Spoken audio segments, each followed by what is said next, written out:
অসমৰ খিলঞ্জীয়া মানুহ প্ৰকৃত ভাৰতীয় মূলৰ মানুহৰ অধিকাৰ যাতে সদা সৰ্বদা কালৰ বাবে অনাদি অনন্ত কালৰ বাবে যাতে সুৰক্ষিত হৈ থাকে তাৰ কাৰণে প্ৰত্যেকজনে সংকল্প ল'ব লাগিব। আজি কোনোবাই জইনিং কৰিব আহিছে, আমিতো কৈছে আমাৰ দুৱাৰ খোলা আছে, এই দুৱাৰখন খোলা থকাৰ অৰ্থই হ'ল আমাৰ এই গোটেই যিটো যাত্ৰাৰ আমাৰ যে সংকল্প, এই সংকল্পত আপোনালোকেও আপোনালোকৰ কন্ট্ৰিবিউশন এনচিউৰ কৰিব লাগিব, যোগদান সুনিশ্চিত কৰিব লাগিব।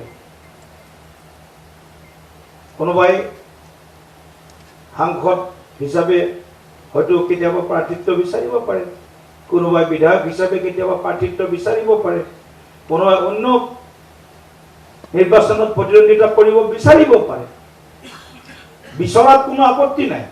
কিন্তু আজি যিটো বিজেপিত আমি যিটো লক্ষ্যৰে যোগদান কৰিছোঁ, আপোনালোকে আজি মই নিশ্চয় এইখিনি কথা মই মোৰ ছিক্স চেন্সে কয় যে আপোনালোকে দেশৰ বৰ্তমান পৰিস্থিতি অনুধাৱন কৰি, ৰাজ্যখনৰ পৰিস্থিতি অনুধাৱন কৰি আৰু নৰেন্দ্ৰ মোদী ডাঙৰীয়া, ডক্টৰ হিমন্ত বিশ্ব শৰ্মা ডাঙৰীয়াৰ যি কৰ্মশৈলী, যি কাম কাজ, যি গৰীব কল্যাণৰ নীতি, সেইসমূহক হয়তো আপোনালোকে ভাল পাই আজি আনুষ্ঠানিকভাৱে আমাৰ দলত যোগদান কৰিবলৈ আহিছে। মোৰ এটা অনুৰোধ থাকিব, টিকট কোনে পায় কোনে নাপায় সেইটো সময়ত সিদ্ধান্ত হ'ব। পালেও বিজেপি, নাপালেও বিজেপি। যেতিয়া আমি একো পোৱা নাছিলোঁ, 30 বছৰ কালতো আমি একো নোপোৱাকৈ বিজেপি কৰিছোঁ। আজি কোনোবা আহিয়ে যদি টিকেটটোৱে যদি প্ৰধান কাম্য হৈ যায়, তেতিয়া কথাটো কিন্তু ইয়াৰ মিনিংটো বেলেগ হ'ব। বিচৰাত কোনো আপত্তি নাই, আৰু পাবও পাৰে কোনোবাই তাৰ মাজত, নাপাব বুলি কোনো কথাও নাই, আৰু পাব বুলি কোনো গেৰাণ্টি নাই। এই কথাটো স্পষ্টভাৱে কৈছোঁ। আজি যিসকলে যোগদান কৰিলে জীৱনৰ শেষ বিন্দু 23 টকালৈকে, শেষ উশাহ টকালৈকে যাতে বিজেপি এৰি নাযায়, এই কথাটো আজি আপোনালোকে সংকল্প ল'ব।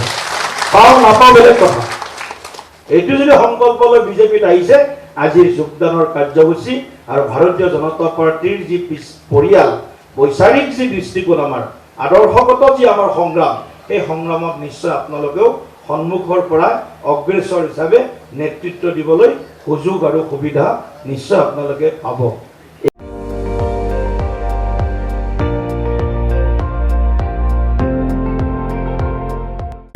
আপুনি চাই আছে ND24, সৰ্বশ্ৰেষ্ঠ নহয়, সৰ্বোত্তমৰ দৌৰ।